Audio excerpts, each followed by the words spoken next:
అరవబాకండి. అందరికీ నమస్కారం. మహారాష్ట్ర మహాయుద్ధంలో కూడా ఎన్డీఏ కూటమి సులువుగా కూడా కైవసం చేసుకోవటం జరిగింది. దాదాపుగా మనకు అక్కడ 288 స్థానాలకు గాను 227 స్థానాల్లో కూడా మహాకూటమి కూడా అక్కడ విజయడంకా మోగించడం జరిగింది. దీంట్లో మనకి 3 ప్రధాన పార్టీలు అక్కడ కూటమిగా ఏర్పడటం కూడా జరిగింది. ఒకటి బీజేపీ వచ్చేసి 131, మనకు అందిన సమాచారం మేరకు కూడా బీజేపీ 131 సీట్లలో కూడా దాదాపుగా గెలిచినట్లేను. ఏదైనా ఏదైనా రీకౌంటింగ్ అయితే అవకాశాలు ఉన్నాయి.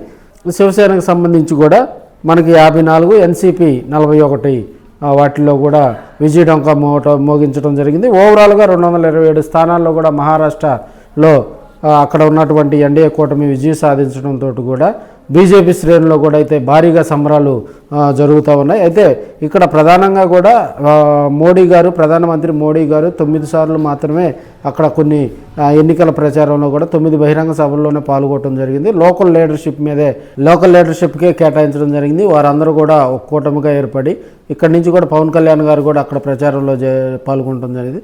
అయితే ఇక్కడ మనకి దేవేంద్ర ఫడ్నవీస్, ఇప్పుడు డిప్యూటీ సీఎంగా ఉన్నటువంటి దేవేంద్ర ఫడ్నవీస్, అదేవిధంగా ఏక్నాథ్ షిండే, వీళ్ళిద్దరి మధ్య కూడా సీఎం కుర్చీకి అయితే పోటాపోటీగా కూడా ఉంది.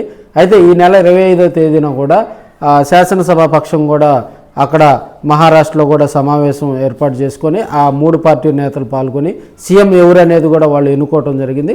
ఆ రాత్రికే 25వ తేదీ రాత్రికి అక్కడ సీఎం అభ్యర్థి ఎవరు అనేది కూడా మనకి ప్రకటించే అవకాశం ఉంది.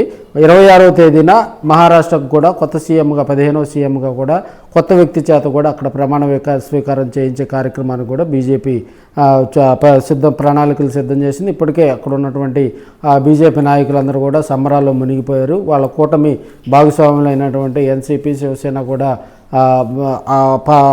దాంట్లో కూడా సంబరాల్లో కూడా మునిగిపోయారు.